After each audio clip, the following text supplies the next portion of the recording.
শোনো, আমি তো অফিসে যাচ্ছি, তুমি বাসায় একটু সাবধানে থেকো। হ্যাঁ,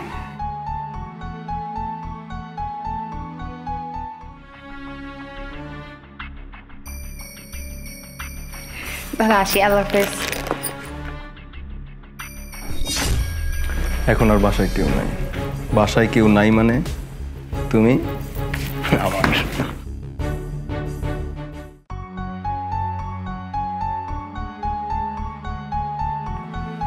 ওহো, গাড়ির চাবিটা তো মনে হয় রুমে রেখে আসলাম। থাক, নিয়ে আসি।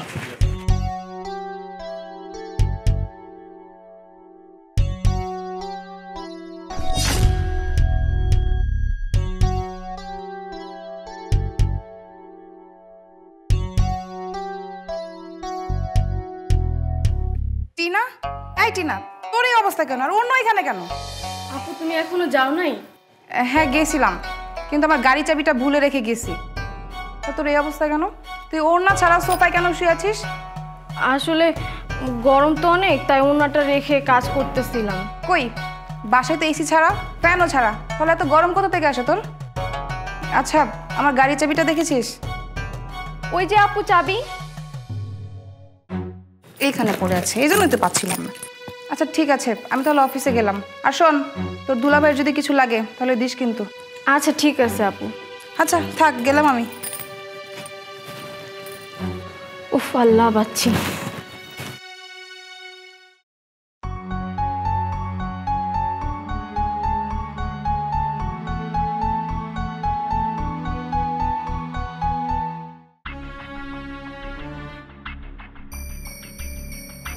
দুলাভাই, এই দুলাভাই, আপনি আপনার সাথে ঘুমাইছেন, চলেন। তুমি এখানে? আপনি এখন এখানে শুয়েছেন না বেডে?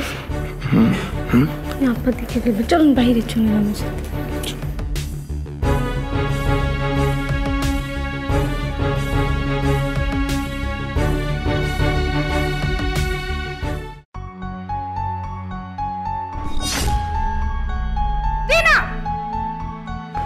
সাইমা, তুমি এই সময় বাসায়?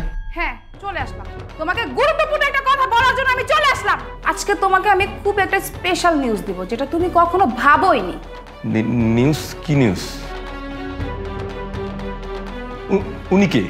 ওর নাম সাগর, আর ও আমার বয়ফ্রেন্ড। দেখছো টিনা, দেখছো? ওর জামাই থাকতে ওর নাকি বয়ফ্রেন্ড আছে। সজীব, আমি তো তোমাকে প্রথমেই বলেছিলাম আমার বোন ভালো না, তুমি আমার সাথে সংসার করতে।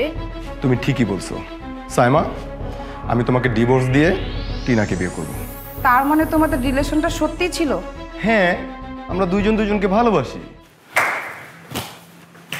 বাহ, আসলে সাগর আমার বয়ফ্রেন্ড না, উনি হচ্ছে অ্যাডভোকেট সাগর।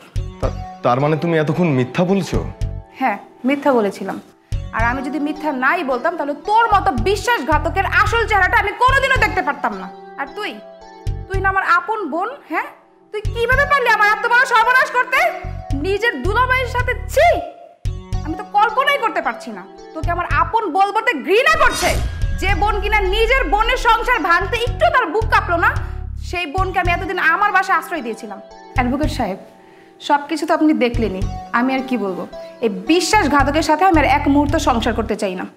আপনি তাড়াতাড়ি ডিভোর্স পেপার রেডি করুন।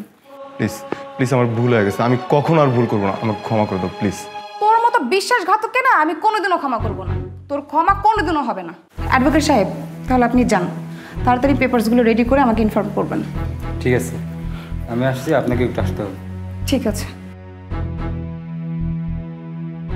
তোরা দুজন ভালো থাকিস। তোদের দুজনকে না আমি আরো সুযোগ করে দিয়ে গেলাম, কষ্ট করে নোংরামি করতে হবে না, নষ্টামি করতে হবে না, বিয়ে করে সুন্দর করে সংসার করিস। আসি।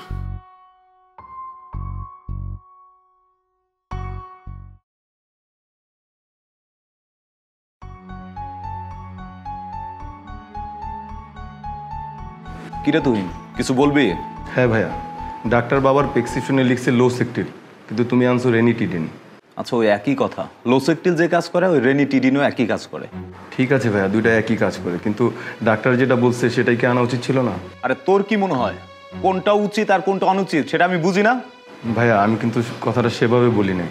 এই, আমি কি মিথ্যা কথা বলতেছি নাকি? হ্যাঁ, লোসেকটিল যে কাজ করে ওই রেনিটিডিনও ঠিক একই গ্যাসের কাজ করে, বুঝছিস? আমি যদি রেনি টিডি না এনে লসিকটিল আনতাম তাহলে প্রতি পাতায় 100 টাকা করে বেশি লাগতো। 100 টাকা সেভ হলো না এখানে। আর সবসময় যে দামি ওষুধে যে ভালো কাজ করে এমনটা না, কম দামি ওষুধও ভালো কাজ করে। যাও, তোমার ভাইয়া যেটা এনেছে সেটাই খাও। আসলে আমি ব্যাপারটা বুঝতে পারিনি। সরি ভাইয়া, সরি ভাবি। আচ্ছা ঠিক আছে।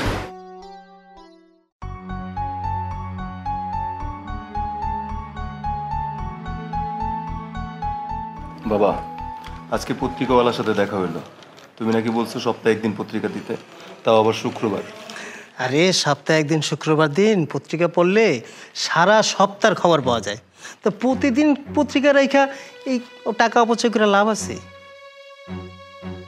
এই বয়সে এসে পত্রিকা না পড়লেও কোনো কিছু যায় আসে না।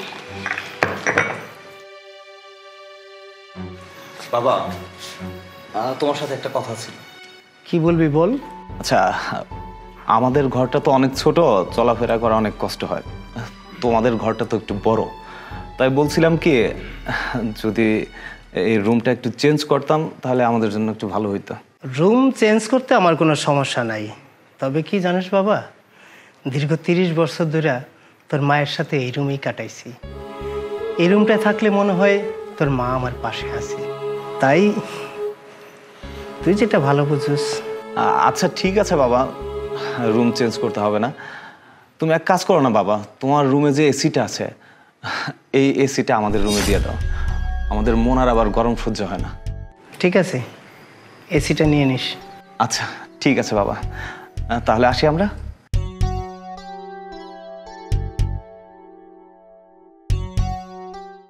বৌমা, বৌমা, আমার 1 কাপ চা দিয়ে যাও তো।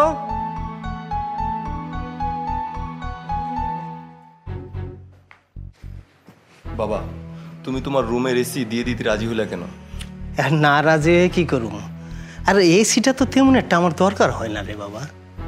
বাবা, তুমি মুখ বুঝে ভাইয়ার অত্যাচার আর কত সহ্য করবা? হ্যাঁ, কপালে লেখন খণ্ডানো যায় না রে বাবা। চল বাবা, হ্যাঁ, তোমাদের দুজনের জন্য 2টা পাঞ্জাবি আনছি। আমাকে লেগে আবার পাঞ্জাবি আনতে গেলি কি লিখে? হ্যাঁ, মন চাইলো তাই নিয়ে আসলাম।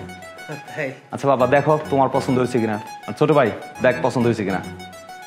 বাবা, আমি রুম থেকে আসি তাহলে। হ্যাঁ আচ্ছা বাবা, দেখ দেখছস আমাকে নিয়ে কত ভাবে, আর আমরা ওরা নিয়ে খারাপ মন্তব্য করি। কিন্তু এই পাঞ্জাবিতে তোমার অনেক সুন্দর মানাইব। বাবা, একটা ভুল হয়ে গেছে। কি বলেছি বাবা? এই পাঞ্জাবি দুটো আসলে তোমাদের জন্য না, এটা আমার শ্বশুরের জন্য আর এটা আমার শালার জন্য। ছোট ভাইতে একটু খুলে দে। আচ্ছা বাবা, আসতেছি। হ্যাঁ,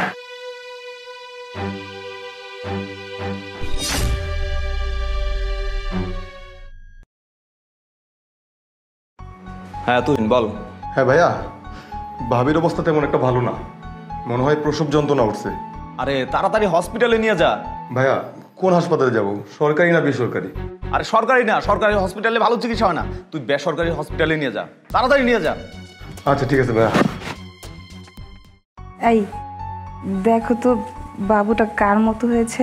একেবারে ওর দাদার মতো হয়েছে। কিরে তুই আইছিস, ওষুধ আনছিস? জি ভাইয়া, আনছি, তবে একটা ওষুধ পাই নাই, আর যেটা পাই নাই সেটা অন্য একটা গ্রুপের আনছি। তুই অন্য গ্রুপের টানতে গেলি কেন? অন্য কোনো দোকান ছিল না? ওই দোকান থেকে নিয়ে আসতি, ডাক্তার যেটা বলছে সেটাই নিয়ে আসতি। ভাইয়া, আমি যেটা এনেছি সেটা একই গ্রুপের আর একই কাজ করে। আর তুই কি এমবিবিএস ডাক্তার নাকি? হ্যাঁ, যা ইচ্ছে নিয়ে আসে বললে, ডাক্তার যেটা বলছে সেটা আনবি না। অন্য গ্রুপের ওষুধ নিয়ে আইছে, নিজের এমবিবিএস ডাক্তার মনে করে। যা ওইটা নিয়ে আয়, ডাক্তার যেটা প্রেসক্রিপশন করছে সেটাই নিয়ে আসবি, যা। হ্যাঁ ভাইয়া, আমি যাচ্ছি, তবে যাওয়ার আগে তোমাকে আমি 2টা কথা বলি।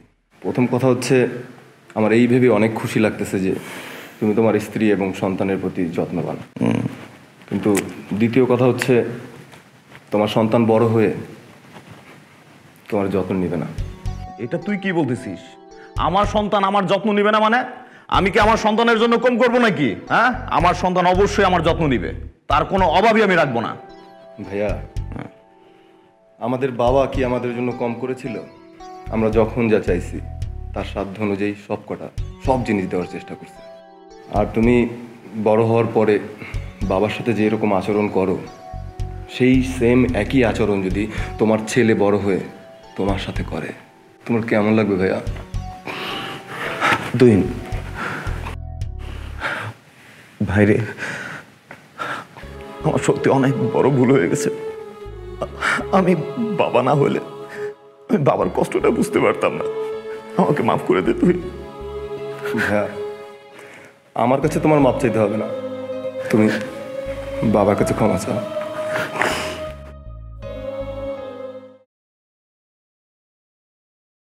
তুহিন, তুহিন, এদিকে একটু আয় তো বাপ। মা দেখেছো? হ্যাঁ ডাকছি। আমি তো শুধু তুহিনকে ডেকেছি, বৌমাকে তো ডাকিনি। তুমি এলে কেন? মা, ভাবলাম আমি আপনার ছেলের পাশাপাশি এসে আপনার সাথে গল্প করব। আমাদের সাথে গল্প করার কথা যদি ভাবতে না, তাহলে সংসার ফেলে অফিসে চলে যেতে না। এখন যাও, আমি আমার ছেলের সাথে কথা বলবো। ঠিক আছে মা। মা কিছু বলবে? কি আর বলবো, তোর বউ কি বলার মতো কিছু রাখছে? কেন, কি হয়েছে মা? ও কিছু করছে? ভেবেছিলাম একমাত্র ছেলেকে সংসারী মেয়ে দেখে বিয়ে করাবো, সেই সুযোগ তো তুই দিলি না।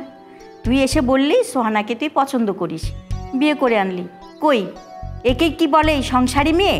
কেন মা, সোহানের মধ্যে তো আমি কোনো খারাপ কিছু দেখছি না। ও তো সবার সঙ্গে ভালো সম্পর্ক মেনটেন করে চলতেছে। এই শুধু সম্পর্ক মেনটেন করলেই চলে? হ্যাঁ, সংসারের দায়িত্ব বউদের কাঁধে নিতে হয়। তোর বউ কি দায়িত্ব নিছে বল দেখি? ও তো অফিস করে কুল পায় না, সংসার কখন করবে? মা তুমি জানো যে ও লেখাপড়া করা মেয়ে, ভালো একটা বিশ্ববিদ্যালয়ে লেখাপড়া করছে, ও যথেষ্ট মেধাবীও। আর একটা মানুষের যোগ্যতা থাকা সত্ত্বেও ওর যোগ্যতাকে কেন কাজে লাগাবে না? আরে বাবা, আল্লাহ হতে তোকে কম দেয় নেই। হ্যাঁ, ওর যখন যা লাগে তাই দিতি, ওর চাকরি কেন করা লাগবে? মা চাকরি করার সাথে টাকা পয়সার কি সম্পর্ক? এটা একটা মেন্টালিটি বিষয়।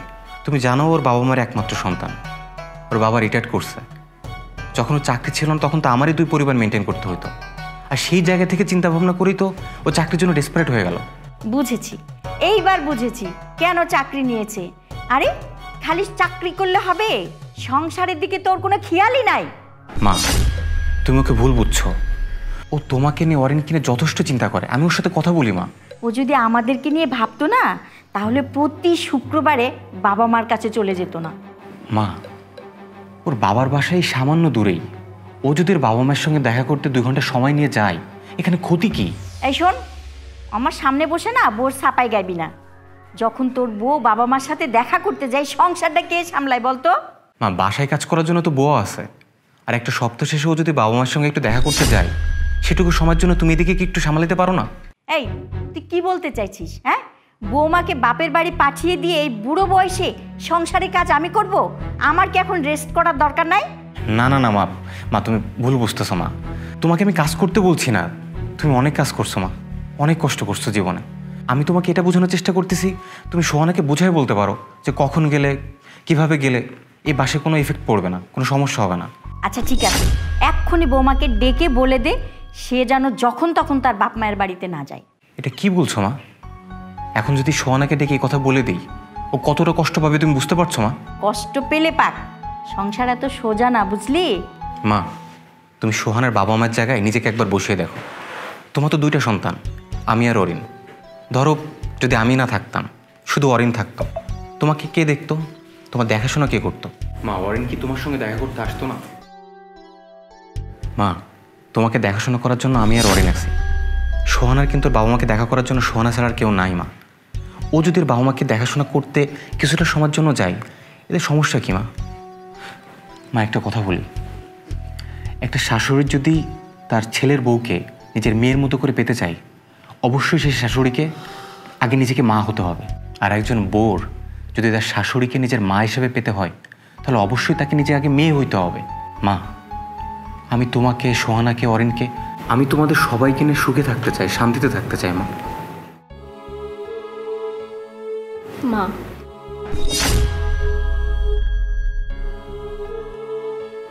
মা ভাইয়া তো ঠিকই বলছে, ভাবির বাবা মাকে দেখাশোনা করার মতো তো কেউ নেই, তোমাকে দেখাশোনা করার মতো আমি আর ভাইয়া তো ঠিকই আছি। হ্যাঁ, তোরা ঠিকই বলেছিস। এতদিন আমি শাশুড়ি হয়েছিলাম, এখন আমি শাশুড়ি হব না, আমি তোদেরও মা হব, আমার বৌমারও মা হয়ে থাকবো। যাই সরি বলে আসি। বন্ধুরা, আমাদের ভিডিওটি কেমন লেগেছে অবশ্যই কমেন্টে জানাবেন। আর ভিডিওটা লাইক, কমেন্টস এবং শেয়ার করে দিবেন। আর নিত্য নতুন ভিডিও পেতে আমাদের পেজটা অবশ্যই ফলো করে দিবেন।